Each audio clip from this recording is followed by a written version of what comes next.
TGP Telma, des actualités uniques, dynamiques et renversantes dans le journal TV. INA, plus raffiné que jamais.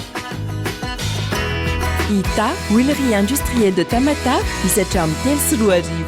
Vous présente Ni Vava.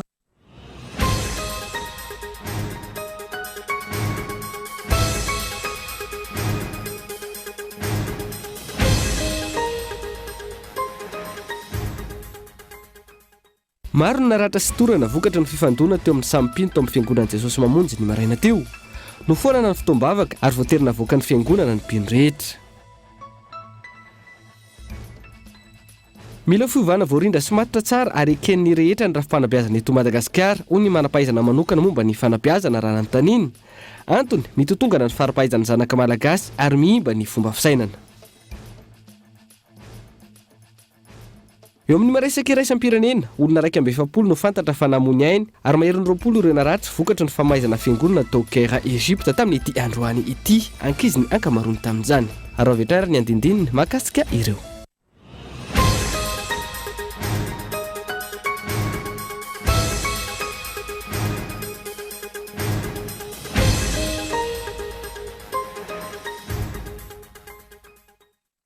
Manatra ny araba tompo kilasy tompoko vavy tonga soeto amin'ny fampalalam-baovao ny Cool TV amin'izao ariva izao ka manasanao atry anaraka izany hatramin'ny farany.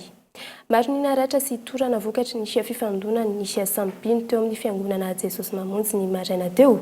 Nofoanana ny fotoam-bavaka ary voatezina avoaka ny fatry ny fiangonana avokoa ireo mpino rehetra. Fanajejiny Kaiton Andretsilavo. Raikitra ny fifandonana teo amin'ny sampino. Maro ny naratra, nisy ny torana. Potika ny fitaratra sy ny sezan'ny fiangonana.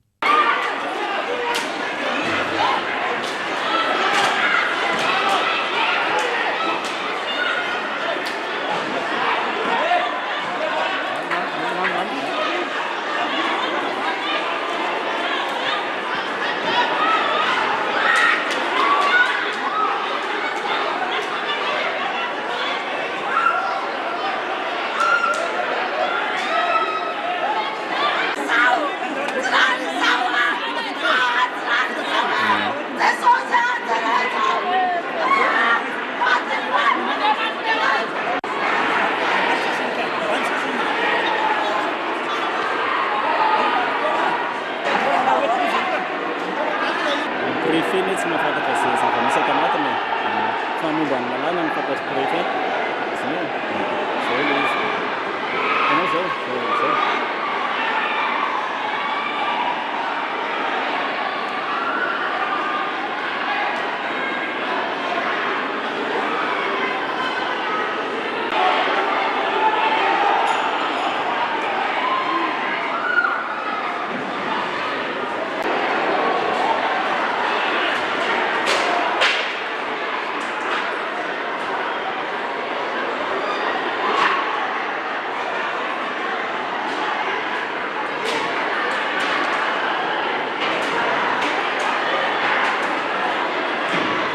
Raha ny zava-nisy, omaly ariva ny fanafana ny toedra raty ny antoerana.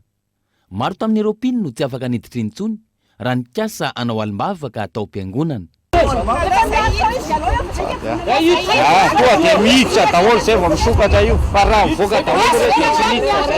Tsy hainay zay zavatra atao satria midy amin'ny gadana mihitsy le izy. Dia niampany amin'izareo nefa ny fena ny anatiny zay nefa tsy afaka miditra dia tsy hita zay atao.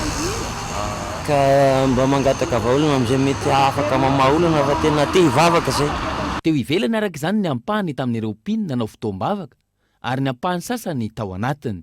Vao maraina ho an'ny androandroany, niatrana tena toerana ny mpitandro filaminana, niambina ny vavahady izay nahity ka tsy afaka hidiran'ireo mpino hamonjy fotoam-bavaka toy ny alahady mahazatra. Nangataka hiditra ao am-piangonana ny mpino sasany, ny sasany efa tao anatiny atry ny alina. Tsy navela hiditra ireo tety ivelany ka nanangana sora-baventy izay efa nomanina mialoha.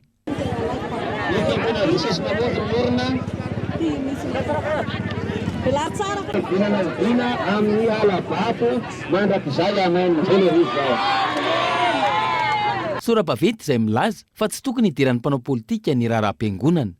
Taty aoriana, tokony ho tamin'ny folora maraina, navela hiditra izy ireo saingy tsy maintsy nosavaina ny tsirairay avy.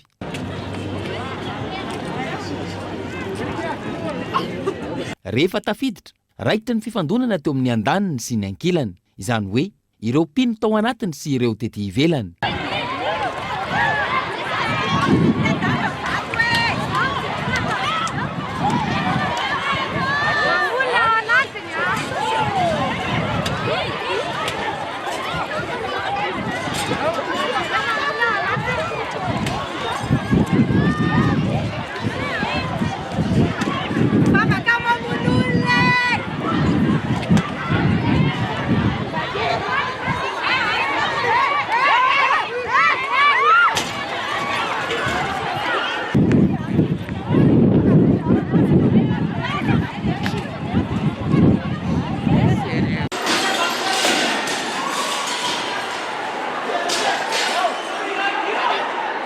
Tsy nijanona atreo, nitoy ny ady sy ny fifandonana tao anatin'ny fiangonana, ka maro ireo naratra sy torana.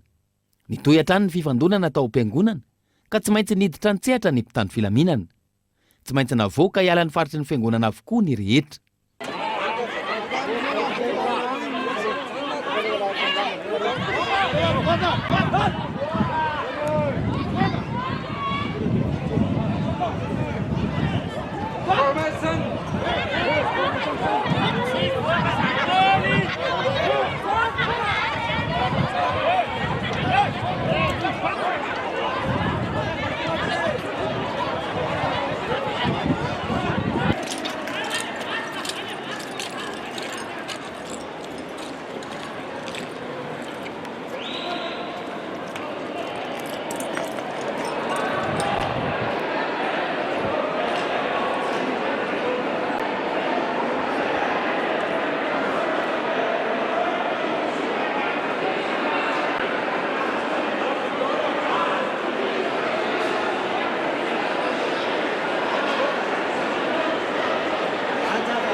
Foana ny fivavahana, nalefa nody ny mpino, notsaboina ireo maratra, andrasana ny toiny. Eo amin'ny lafonofinoana izay hatrany feno 520 taona androany nandefonana ny Arasalama teny Ambohipotsy ny maro amin'ny 8 Arasalama Martyr. Ho fanamariana izany nisy ny afantom-pivavahana no tanterahina teny Ambatonakanga izay isan'ireo fiangonana kristiana malagasy voalohany. Fanajajiny Onina Sen. Androany 14 Aogositra 2024 no nanamariana ny 520 taona nandefonana ny Rasalama Martyr teny Ambohipotsy rehefa tsy nety niala tamin'ny fivavahana kristianina. Raha ny tantara, nivavaka tamin'ny sampy Rasalama tany am-piandohana saingy nivadika ho kristianina rehefa nifanena tamin'ireo misionera nitory ny tenin'Andriamanitra tao Ambotonandohalo. Noho natao manjakaray ny fianakaviany ka rehefa nienjehany Rasalama noho izay fivavahany izay dia niafina tanaty Izoy. Nisy nitoroka izy ka voasambotra ary noverezina ny Izony. Nisy nitoroka izy zany tamin'ny volana Jolay 7 dia niraisina sy nogadraina araka tamin'ny namany anaky 7 hafa izy zay. Dia tamin'izany fotoana tany an-tranony havany any izy zay nividy azy satria izay rehetra azo mantsy dia niverezina ny zony azo atao hoe zay ny filazana azy satria sady ny varotana ny fananana ny baboina zany no navarina ho andevo. Niezaka nampiverina ny sain-Rasalama raha zay nilazana azy hoe mivadia aloha amin'io fivavahana rahanao satria tsy mety amin'ny mpanjaka sy ny fitondrana eto Madagasikara zany tamin'izany fotoana. Tsy nivadika mihitsy Rasalama ary izao mihitsy ny teny tamin'izay hoe raha toy izany ho izy ny fitiavanareo ankatoavako ny mpitondra fanjakana ety ambony tany manao ahoana tokony ankatoavako bebe kokoa ny fanjakana any an-danitra. Na eno izay teny Rasalama izay ny mpanjaka sy ny tao andapa ary namoaka ny didy andefonana azy ka ny 5 Aogositra 7 no voatondro tamin'izany. Tsy tontosa tamin'ny fotoana io anefa no nivonany tranga ka nahemotra ny 14 Aogositra ary mandrapatonga izay no gadraina tao Ambatonakanga i Rasalama mialohany nandefonana azy. Rehefa tonga ny fotoana, nizotra tamin'ny lalana niainga teo Ambatonakanga hatreny Ambohipotsy izay antsoiny ny ankehitriny hoe lalan-tsara Rasalama ny tenany. ny fomba nanagadrana azy moa zany dia tena faran'izay mafy tamin'izany fotoana izany satria le gadra ataontsika malagasy hoe omby fohy vy mipetaka zany amin'ny hatoka sy ny tenda iny a dia misy baravy zany mampitoy azy any amin'ny tongotra dia mampiforotra ny tena izy io tsy afaka mihetsika mihitsy ianao a dia nivoaka izy zany a nientina hovonoana ny 4 Aogositra taona 7 sy 700 rehefa tonga teny Ambohipotsy dia nangataka Rasalama mba hivavaka dia ny keniny mpamono azy zany nandoalika izy a nivavaka tsy hoe ho an'ny tena niany fa ny tena zava-dehibe dia nivavaka ihany koa ho an'ny mpamono azy izy dia anankiray nataony koa nanatonterahany ny hira amin'ny lohateny hoe hitako ny lalantsara ka izorako io efa nataony izy io tamin'izy nanaraka ny lalana hiakatra teny Ambohipotsy fa mbola nataony koa izy io tamin'ny andefonana azy lefona 4 eo zany no andefonana azy satria nisy ny avy amin'ny Ambosina nisy ny avy aty amin'ny sisiny havanana ny avy dia misy moa zany nahazo ny fony tsy aivina ny 12 Jona 1 teto Ambatonakanga no nisy ny fandraisana fanasan'ny tompo voalohany ho an'ny mpino kristianina malagasy teto Madagasikara. Androany nisy ny toriteny ankira no tanterahana tao amin'ny Tranovato Ambatonakanga ho fahatserovana ny 520 taona nandefonana ny Rasalama martiora. Vaovao mahakasika ny arafim-pampianarana indray no hoentina aminao mila fiovana avoarindra sy matotra tsara ary eken'ny rehetra ny rafim-panabeazana eto Madagasikara hoy ny manam-pahaizana manokana momba ny fanabeazana raha nanontaniana antony mitotongana ny fari-pahaizan'ny zaza malagasy ary mihiba ny fomba fisainana fanadihadihana. Miasimba ny rafim-pampianarana eto Madagasikara ankehitriny. Porofon'izany raha ny fanadihadiana natao ny fianan'ny fari-pahaizan'ny zaza malagasy eo amin'ny fahaizana mamaky teny sy manoratra. Eo ihany koa ny fiakarany tahany fandaozan'ny zaza ny sekoly. Raha tiana ny anatsara izany, ilaina ny fanajana sy ny fanatanterahana ny rafitra farany ambany eken'ny rehetra, dia ny hoe tsy maintsy mianatra 7 taona farafahakeliny any an-tsekoly ny zaza. Raha ataonao ny kajy, enina miditra, 12 taona ane, vao mivoaka ny ampianarana, 4 taona zany ny tokony fampianarana. Sivy. Tsy diso fa amin'izay kajy zay, miditra enina.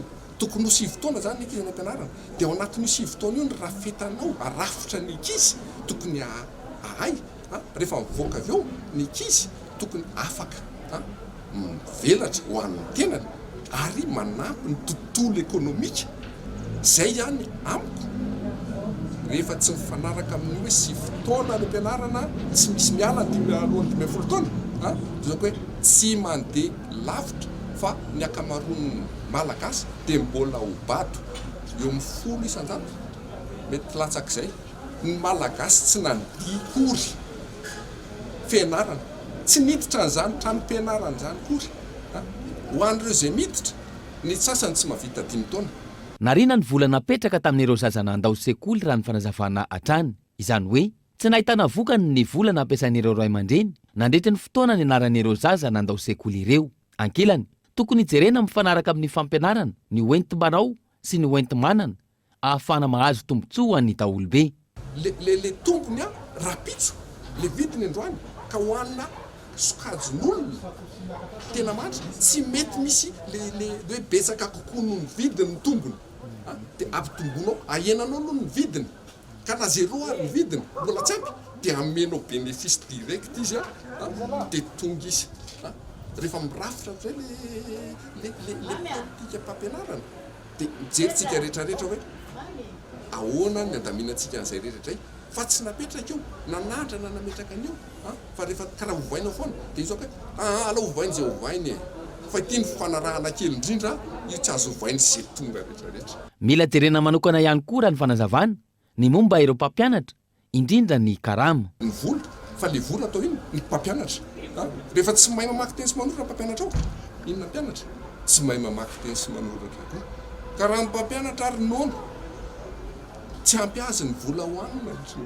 ahoana ny andrafetanao ny hoavin'ny tanora malagasy ho an'ny mpampianatra zay izy ary tsy velona enjana be zany rehetrarehetra zany dia zany dinihana tsara io ny tsika moa zany ny fampianarana publika tsy fantatra tsony araky ny définition an'le publique alohanareo mpanao gazety ny metra an'le publique inona le publique ny voalohany indrindra nanany any tamin'ny andro fotoana zany hoe zara sakafo ronono sisy dia nataoko ny kajy betsaka nono karaha mampampianatra ny karama ny zavatra nanaovana an'ireo zavatra rehetra eo dia nanany any solora angaty le anaran'le fampianarana atao hoe mamme sakafo sy ronono dia mampianatra kely. Atreto ny ray apahatelo ny zaza malagasy ihany no mahavita hatramin'ny farany ny fampianarana ambaratonga fototra ary ny 900 ihany no tonga any amin'ny lycée.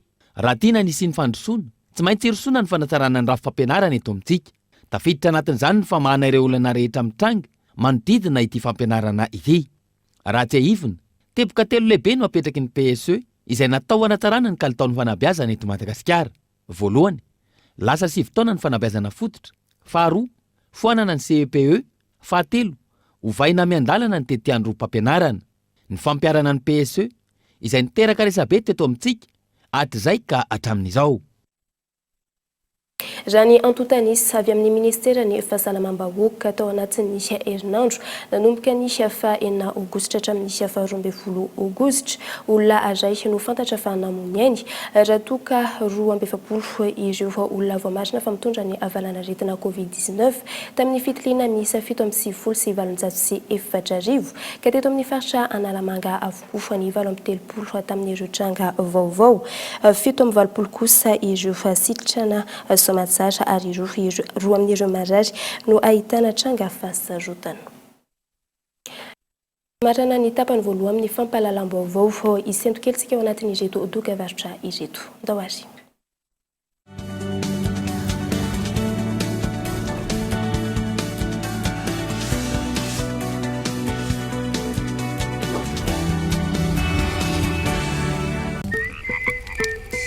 Maizina be za Marco. Boum. Mangina be zany Marco. Boum. Resaka ataoko aminao monsieur le commissaire. Lobat hein. Resaka inona moa zay? Fa nga tena hoe tsisy mozika mihitsy ba ina. Zany hoe. Boum.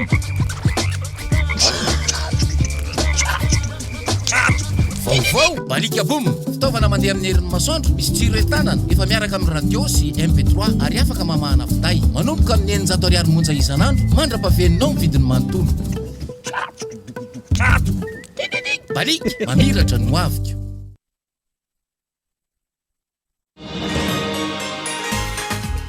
Manahirana mihitsy ny manenjika sy manolo-kosy ny zaza rehefa izy mipelipelika be iny. Lasa mora sy mahafinaritra andranefa izany hatramin'izay nampiasako ny couche-culotte Molfix izay. Rovitrika, alako ary ampidiriko indray ny vaovao. Avaloko tsara ilay couche teo aloha dia ariko avy eo. Ka mifaly ery izao sy ireo zanako. Dia tahaka izany ny faritany hafaliana rehefa miaraka amin'ny Molfix.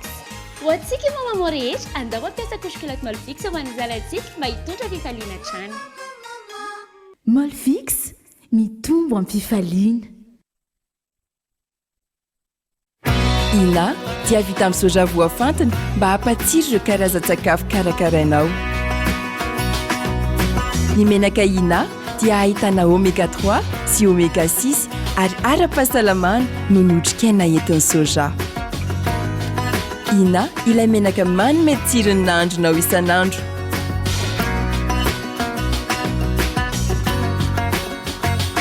Ina plus raffiné que jamais. Ita, huilerie industrielle de Tamatave, misy hatramin'ny 3 sy 4 arivo.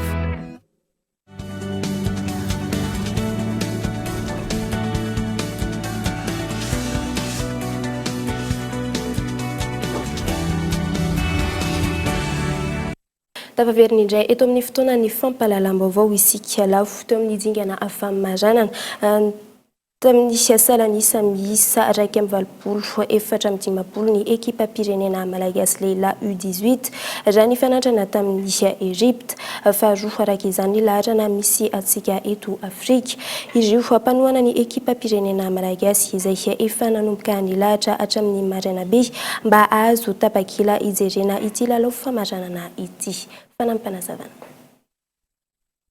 Alo tena tamin'iray azo ny ala tao an-trano. Naraka eto izany mody dia mijery baskety miditra mbola misy namako efa samy plasy le fa ty filarany ty aizaka hatraiza efa manakaikaiky amin'ny tanety lafombaovao hafa kosa indray nahitana vokany nisy fitantanana ny vago atao amin'nisy commune Atanjombato nisy fametrahana ireo toerana famodinana vago na ny unité pilote de traitement des déchets izay fiaraha-miasa nisy commune sy nisy AFD fanadihadiny Yves Richard.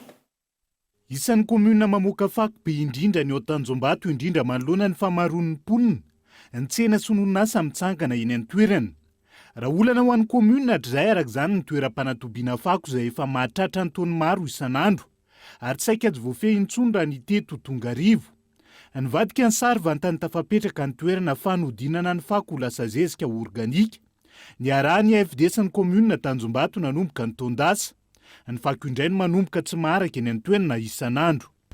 Voatrie zao mavita eo amin'ny atsasataonina izy arakaraka le fako ihany koa io satria ny fako any an-tsena zao no tena ilainay be dia be mihitsiny dia ny fako any an-jaridaina ohatra hoe ravina zavatra potika reny na ohatran'izany zay zany no anaovana anazy le zavatra takana hoe sachet tavoahangy plastika reny zao tsy mety fa rehefa zavatra mora loha mety loha dia azo anaovana zezika compost daholy. Ankoatra ny Ramatora vao Arsoa Jeanne izay mpitantana ny toeram-pandinana ny fako telahy izy ireo no miantoka ny fanatanterahana ny asa eto Ankapobeny. Vao maraina no manomboka mikatroka izy ireo hanafainganana sy andrindrana ny asa ialana amin'ny hafanana sy ny danikandro. Herim-batana, herin-tsaina, herim-po saika ilaina avokoa amin'ny asa fikarakarana ny fako izay mandalo dingana maro raha ny eto Tongarivo. Dia trianay aloha avanay sasesany fako dia efa vita izay dia akarinay atobinay ohatr'izao aloha dia atoby eo izy 15 jours dia sy avy eo lemana arakaraka le habeany eo zany le rano atao aminazy fa le izy somary mila rano maromaro rehefa misy an'le rano betsaka zany izy dia lasa mafana ao dia potika ho azy le zavatra le ohatrany hoe baoritra manomboka maraindraina mihitsy zay misy fotoana zay amin'ny enina dia efa eto fa raha farany taraiky zany zay amin'ny fito zany zay dia efa tonga eto dia arivariva amin'ny timotimy manomboka amin'ny timy eo fotinaina ohatrohatr'izany ihany satria koa manko le izy mila fanaraha maso be le vao mitobo ohatr'izao fa misy ohatra hoe reto zao misy alika eto dia averan'le alika aparitaka ihany le izy dia tsy maintsy araharaha maso kely zany. Mbola mandalo dingana maro ny fanodinana ny fako ho lasa zezika organika orian'izay.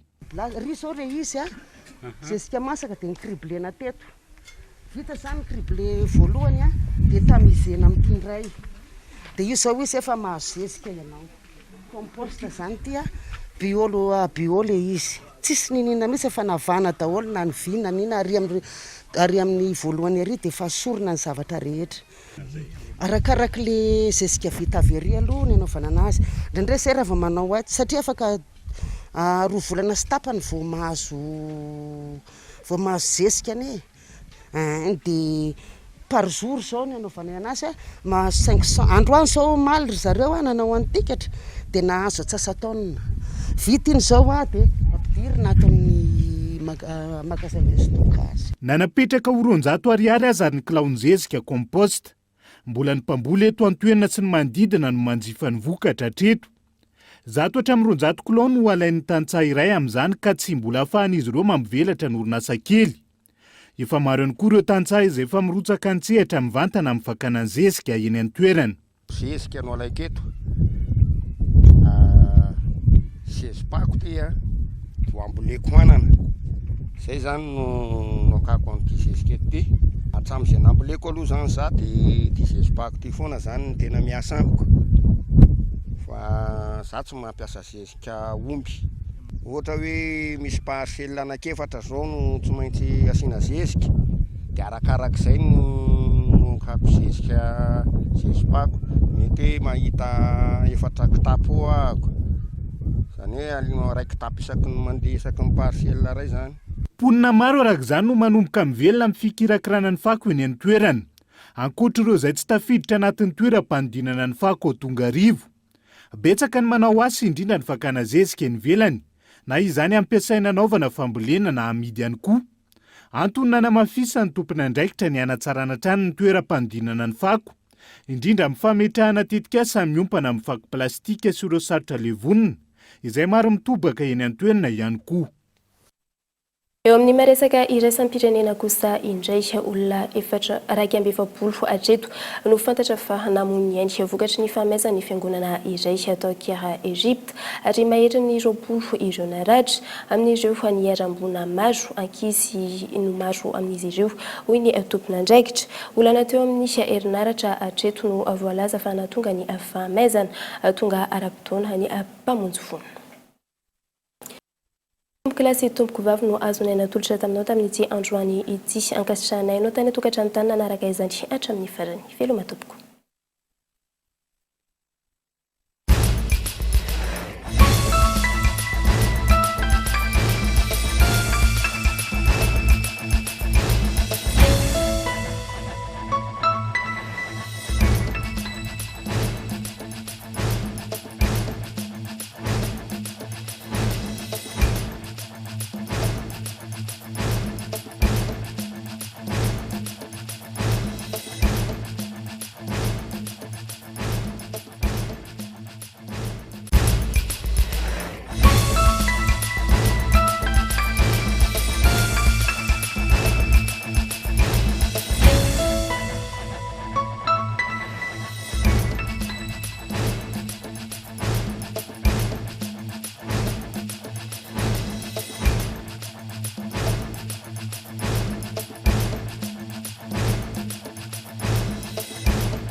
Ina, plus raffiné que jamais.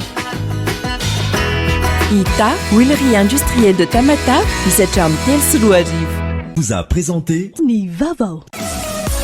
5G Batelma, des actualités uniques, dynamiques et renversantes dans le journal TV.